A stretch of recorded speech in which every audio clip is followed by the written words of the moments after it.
अगर आप आर्टिस्ट हो और आपकी पेंटिंग सेल नहीं हो रही, कोई आपको ऑर्डर नहीं दे रहा, कोई आपका कमीशन वर्क करने के लिए काम नहीं दे रहा, तो कुछ ऐसी मिस्टेक है जो आप कर रहे हो। क्योंकि आर्ट का अच्छा होना काफ़ी नहीं होता, कुछ और चीज़ें भी होती हैं, social marketing, price list, shipping, payment method, communication, इन चीज़ों का बेहतर होना भी ज़रूरी होता है। क्योंकि एक आर्टिस्ट अच्छा आर्ट वर्क कर लेता है, बहुत से ऐसे आर्टिस्ट हैं जो अच्छा आर्ट तो कर लेते हैं लेकिन वो उनको सेल नहीं कर पाते, उनको पता नहीं होता कि कहाँ पे कैसे सेल करना चाहिए, अगर हमारे पास कस्टमर आया तो उसको डील कैसे करना है। ये सारी चीज़ें मैं स्टेप बाय स्टेप यहाँ पे आपको एक्सप्लेन करूँगा।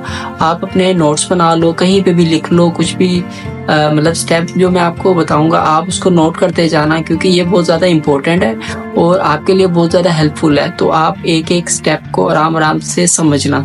जहाँ पे आपको समझना है आप वीडियो को पॉज करके पीछे से फिर से रिपीट करके देखना, क्योंकि कुछ ऐसी बातें हैं जो आपको कॉम्प्लिकेटेड लगेंगी।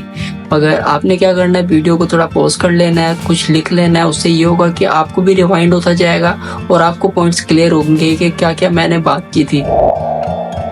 ट्राई करो कि सोशल मीडिया पे ज़्यादा से ज़्यादा एक्टिव रहो, क्योंकि ज़्यादातर जो कमीशन वर्क्स मुझे भी आते हैं वो सोशल मीडिया के थ्रू ही आते हैं। वो इस वजह से आते हैं कि मैं उस पर एक्टिव रहता हूँ और जो मैंने प्रीवियस काम किया होता है, कुछ भी मैं करता हूँ उस पर शेयर करता हूँ। सिर्फ पोस्ट नहीं करता, मतलब तस्वीर ही पोस्ट नहीं करता, मैं वीडियोस बनाता हूँ, रील्स बनाता हूँ, अच्छे से एडिट करके पोस्ट करता हूँ और कभी कभी मैं उसको एक्सप्लेन भी करता हूँ। क्योंकि जब हम आर्ट वर्क को एक्सप्लेन करते हैं तो जो हमारी ऑडियंस होती है वो हमसे रिलेट कर पाती है और इससे चांसेस होता है कि हमें कोई कमीशन वर्क आए। इसलिए सोशल मीडिया एक सबसे बड़ा फ़ायदा है हमारे लिए कि वहाँ से कमीशन वर्क हमें आ सकते हैं। इसलिए ट्राई करो कि सोशल मीडिया पे एक्टिव रहो। प्राइस लिस्ट बहुत ज़्यादा ज़रूरी है। हर किसी को अलग अलग रेट ना बताओ, मतलब कोई आपको अमीर मिल गया तो उसको आप ज़्यादा रेट बता दोगे, गरीब मिल गया तो उसको कम बता दोगे। इससे पता क्या होगा, आपके कस्टमर्स खराब होंगे, क्योंकि मोस्टली कस्टमर को पता चल जाता है कि ये इससे कम पैसे चार्ज कर रहा है, मुझसे ज़्यादा कर रहा है। जब ये चीज़ उनको पता चलती है तो वो आप पे ब्लेम लगाते हैं और ये आपके करियर के लिए अच्छा नहीं रहता। इसलिए ट्राई करो कि अपनी एक प्राइस लिस्ट बनाओ, उसमें मैनेज करके लिखो कि आर्ट वर्क का रेट कितना है, स्केच का रेट कितना है, कलर पेंसिल का रेट कितना है। मैं अपनी लिस्ट शेयर कर दूंगा, आप उसका स्क्रीनशॉट भी ले सकते हो, उससे आइडिया लगा लो कि किस तरह मैंने चीज़ें मैनेज की हुई है, कि स्केच का रेट कितना है, पेंसिल कलर का रेट कितना है, पेंटिंग का रेट कितना है, फ्रेम का कितना है, डिलीवरी होगी। ये सारी चीज़ें स्टेप बाय स्टेप आप क्लियर करो। ट्राई करो कि हर चीज़ की प्राइस सीक्वेंस से लिखो, एक तरफ स्केच पेंसिल मीडियम से लिखो और एक तरफ साइजेस लिखो A4, A3, A2। इससे ये होगा कि जो आपके कस्टमर होंगे उनको देखने में भी आसानी होगी और आपको उनसे बहस भी नहीं करनी पड़ेगी, उनको अलग से एक एक चीज़ नहीं समझानी पड़ेंगे कि इस साइज़ का आर्ट वर्क के कितने पैसे बनेंगे, उसके कितने पैसे बनेंगे। इससे ये होगा कि आपका काफ़ी टाइम बच जाएगा।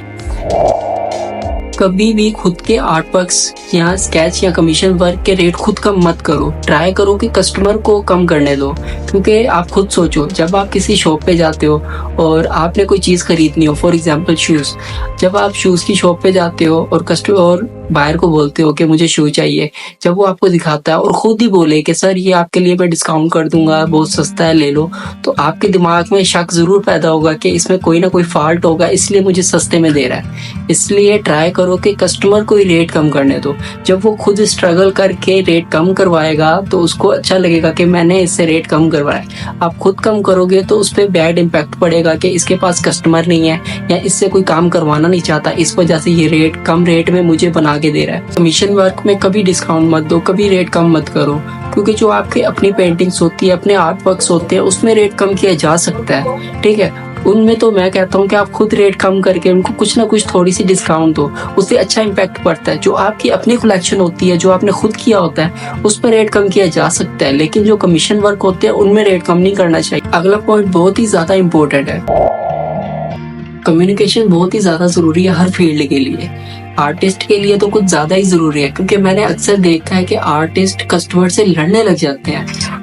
जब कस्टमर आर्टिस्ट को ये बोलता है कि तुम रेट बहुत ज़्यादा मांग रहे हो, तुम्हारी प्राइसेस बहुत हाई हैं, तो वो उनसे लड़ने लग जाते हैं, उनको ये तक बोल देते हैं कि तुम हमसे काम मत करवाओ। ऐसे काम नहीं होता। आप ट्राई करो कि उनसे प्यार से बात करो। अगर वो आपको ये बोल दे कि आपके रेट ज़्यादा है तो उनको उनसे कम्युनिकेट करो, उनको बताओ कि जो आर्ट के सप्लाईज आते हैं, पेंसिल, पेंट, ब्रश, ये सारी चीज़ें बहुत महंगी होती है और उनको टाइम ज़्यादा से ज़्यादा दो। अगर आपको एक आर्ट वर्क कंप्लीट करने में 2 दिन लगते हैं तो उनको 3 से 4 दिन दो, क्योंकि ऐसे भी हो जाता है कि आप किसी इमरजेंसी में हो सकते हो, आपकी तबीयत ख़राब हो सकती है या कुछ भी हो सकता है, तो उनको 1 से 2 दिन एक्स्ट्रा दो, ताकि अगर आप किसी इमरजेंसी में हो तो उसके बाद भी आप उनको डिलीवर कर पाओ। और ये बहुत अच्छा इम्पैक्ट डालता है और कस्टमर को भी अच्छा लगता है कि उनको ऑर्डर टाइम पे मिले। ट्राई करो कि सारे पैसे एडवांस में ही ले लो, क्योंकि पैसे कमाना बहुत ज़्यादा ज़रूरी है। मैंने अक्सर आर्टिस्ट को देखा है कि वो पैसे मांगने में बहुत शर्म महसूस करते हैं। इसमें शर्म बिल्कुल महसूस मत करो। अगर कोई आपका रिलेटिव्स आपको बोलता है आर्ट करने के लिए, तो उनको बोलो कि हमारे पास टाइम नहीं है। जब आप उनको ऐसा बोलोगे, अगर वो फिर भी बोलते हैं कि हमें काम बना के दो, हमें मेरी तस्वीर बना के दो, तो उनको लॉजिकली जवाब दो कि सर इस पे कुछ खर्चा आता है, आप वो खर्चा मुझे पे कर दें, मैं आपका काम कर दूंगा। इससे ये होगा कि वो खुद ही आपको मना कर देगा। अब दूसरी बात आती है कस्टमर की।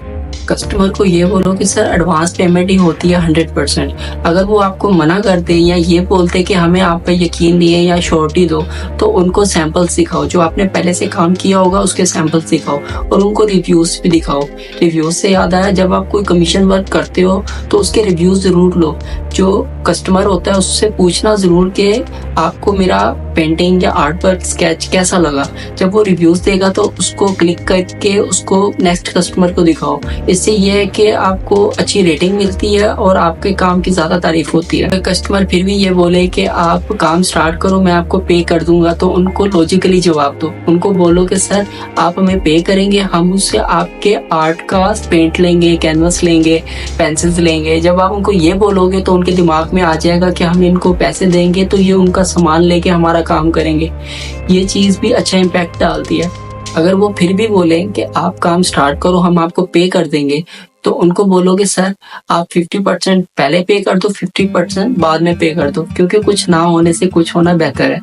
और उसके बाद जो आप टाइम दोगे कस्टमर को कि इस दिन मैं डिलीवर करूंगा, तो ट्राई करो उसी दिन को आप उनको आर्ट वर्क डिलीवर करो। ठीक है, 1 से 2 दिन भी डिले मत करो। जब आप उसी दिन को डिलीवर करोगे तो बहुत ही अच्छा इम्पैक्ट होगा उन पे। और जब आप पेंटिंग को डिलीवर कर रहे होगे तो ट्राई करो कि फ्रेम स्केच को अच्छे से पैक करके भेजो, क्योंकि अक्सर फ्रेम के मिरर टूट जाते हैं, कभी क्रैक्स आ जाते हैं, तो ये चीजें बिल्कुल ना हो।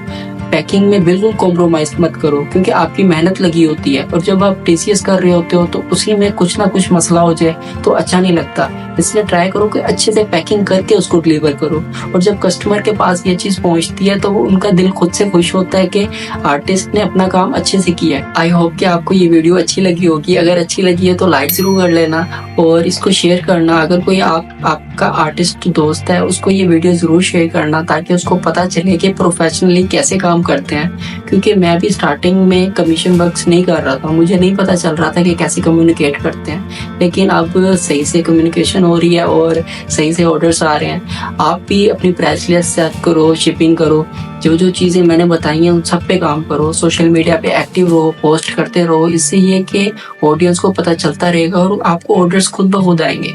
अगर फिर भी नहीं आ रहे तो अपने आर्ट को इम्प्रूव करो, एक दिन जरूर आएंगे ऑर्डर्स, टेंशन मत लो।